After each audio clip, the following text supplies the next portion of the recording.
y'all miss me. I know y'all miss me. But look, today we got why I paid 100K to get 3 inches taller, bro. People out here paying 100K to get taller around this bitch. Now I remember when I was a kid, bro. I used to be mad because I was short. Like I used to be like extra short. Like I was like probably like 5 foot type shit. Like I'm like 5'6", 5'7". You feel me, around there? I'm like 5'6" and a half. I feel like I'm short still. So like this video relates to me. You feel me a little bit. Like, so the question is today, before we watch it, would y'all pay 100K to get 3 inches taller? Let's find out. Let's see what we gotta go through if we was. My starting height was 5'7". I would consider myself kind of on the short. So like I'm like 5'7", and I do consider myself kinda on the short side. You feel me? So yeah, hold on. So yeah, let's get into it. Shorter end of average. This is Alex, not his real name. He asked us to protect his privacy. He's been tormented by his height most of his life. Most people can agree that body shaming is not okay and making fun of someone's appearance is not cool, but comments about height just seem to get a pass. Yeah. When I see a man that is 5'8", I'm like, look, a garden gnome. There was a time in my life where it just bothered me so much that I would wake up before my shift at work started and I would just walk around the neighborhoods near my house and just cry. And just like put in my headphones and cry into my mask. And I was like, there's gotta be another way. I knew there's that one solution. I said, hey, let's do it. Like I just got to the point where I was like, if all it is pain and money, all right. Facts. Like, hey, that's what these girls be doing. Bro, these girls be out here spending like 20 bands to get their body done. You feel me? Get their booty done. So like, I feel like if we gotta spend 100K to get these little 3 inches and shit, but I ain't gonna lie. If I'm spending 100K, I want at least like 5 inches. You feel me? I at least gotta be 6'1". Let me stop.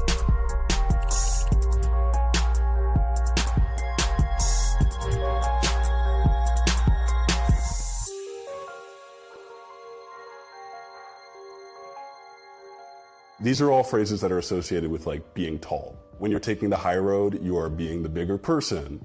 When you want to be confident, they say stand tall. Fantasy ideal man is tall, dark, and handsome. Tall drink of water. When you admire someone, you look up to them. For shorter things, you fell short of your goal. Came up short. You sold yourself short. You are talking down to someone. Don't shrink yourself. The phrase punching down. Although Starbucks flipped it because the smallest cup is called a tall. So shout out to Starbucks.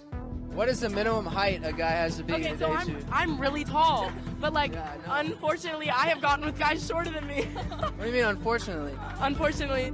You're just not to be taken seriously or not to be respected in the same way of someone who's average height or above average height. I mean, I see instances of it not just in the people I speak with or interact with at work or my friends and family, What the fuck? Look at this dude, fingers. Ugh, I do not type like that. What is this? Friends and family, but it's very I common mean, his teeth, I ain't gonna lie. I've been looking at his teeth, boy. in You need some braces, my guy. Maybe that's why. Like, if you would have got some braces, maybe the girls would have been on you. Maybe they ain't even need media as well, like Shrek with Lord Farquaad. I am Lord Farquaad. Lord Farquaad? This nigga hate being short. I ain't gonna lie. I don't hate being short this bad. Cause he brought up punching down. He brought up all the terms. He know everything about being short. Forgive me, my lord, for I was just saying short. Farewell.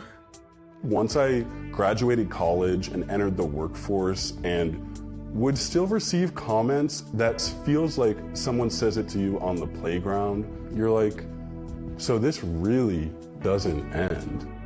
An analysis of CDC data found that, on average, taller people actually earn more.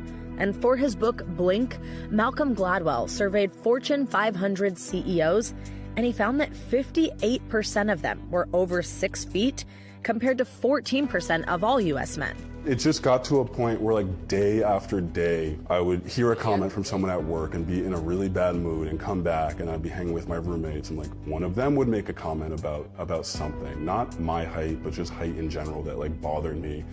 And I would, okay, I gotta get out of here. I'd go to my room, put in my headphones, like, go on TikTok, and they'd be like, we found this guy on Tinder. We're gonna line up like the water bottle he's holding next to his body and try to calculate his actual height and then decide if we wanna swipe left or right based on if he's tall enough. He was only 13 Aquafina bottles tall. That means he's 5'8". Left. And I was like, okay, I have to get out of this. Alex is now 5'10". That's an inch taller than the average American man. So I had my surgery January of 2022. Part of my subspecialty is making people taller. Dr. Shahab Mahboubian is an orthopedic surgeon in Los Angeles. He performed leg lengthening surgery on Alex last year. This is what the rod looks like when it's inside the bone. Here you can see this is like usually what the new bone looks like. It's actually thicker and stronger than your natural bone. Let's just, for example, talk about the femur, which is the bone in the thigh. I make a small incision where I cut the bone, then I put a rod from the hip down inside the bone. Then I secure the bone and the nail on the top and the bottom. The nail slowly lengthens over time using an external device called the ERC. It lengthens the nail about 1 millimeter a day and new bone forms. Okay. I believe it's 1/3 of a millimeter per turn. So if you do it 3 times a day, essentially your lengthening period is about 3 months if you're doing the full length of slightly over 3.1 inches. So first at-home lengthening. The initial surgery is about 75 grand. And then the rod removal surgery, luckily I'm having that covered by insurance. So for me, the second surgery is just 10 grand flat. Session complete. You'll have physical therapy. For me, that was, in the beginning, I think 5 days a week. You should also probably factor in the cost of Ubers, your Grubhub and Uber Eats deliveries for a little bit. It'll probably be about like 90 to 100K. This was not like a spur of the moment decision. Made sure my finances were all in place. I did also take out a sizable loan before the first surgery. I did also start an OnlyFans account, which has been pretty successful. It's been a good way to put a little bit of money into savings every month. Damn, what we fucking OnlyFans? So you think you know Wix, but do you really? First up, we've got... I did not ask for this. This is the one solution, but I wish it was painless and free. In order to get what I wanted, this is just the route I had to take. That's what it is. Money comes and goes. To me, this feels like I'm truly, like the phrase, investing in yourself. And I'm planning to live for a long time. So really, when you break it down, it's like $1,000 a year to not hate myself. Absolutely, I feel for my patients. I'm about 5'9", so I would consider myself average height. You know, I was a late bloomer when I was younger. I still remember in 8th grade, I was like the shortest kid in my class. And, you know, I would get all these short jokes. And that's why I even have 60 to 65-year-old guys that have come to me to undergo the procedure, because it just doesn't stop. The short jokes keep going on and, you know, they feel inferior. So I know what my patients are going through. Dr. Mahboubian says the surgery's popularity has grown sizably in the past 5 years. I think it's becoming less taboo and more accepted by the public. But I think we still have a ways to go before it's accepted by the general public. Yeah, it's still definitely taboo. I consider this procedure a life-changing procedure. And I ask my patients, would you do this again? All of them say yes, without hesitation. It's a big perspective change just in general. Like when you go to like a coffee shop, you expect the counter to be like at a certain height on your body. And now it's like more like at my waist as opposed to like up on my stomach. One study found the psychological state of patients improved consistently after their limbs were lengthened.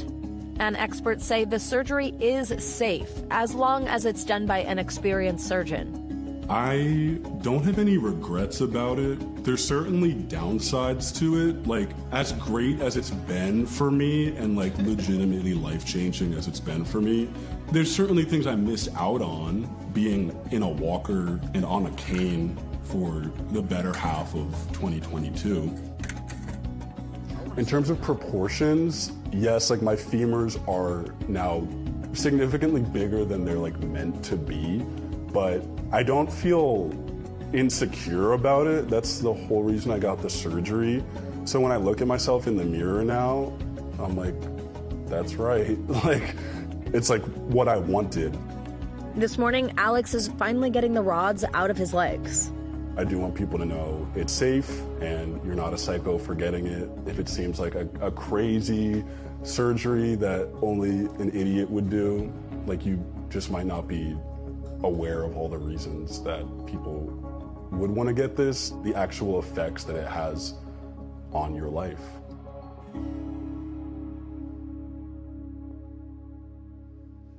I want to see the nigga walk around without the walker. All right. Well, that was that video. Thank y'all for tuning in. It's your boy Blue Bill. Appreciate y'all for. Make sure y'all like and subscribe, man. Make sure y'all like and subscribe. All right, I'm gonna do another video for y'all today because I feel like I haven't really been giving y'all videos, so I'm about to go ahead and give y'all another video. And yeah, peace out.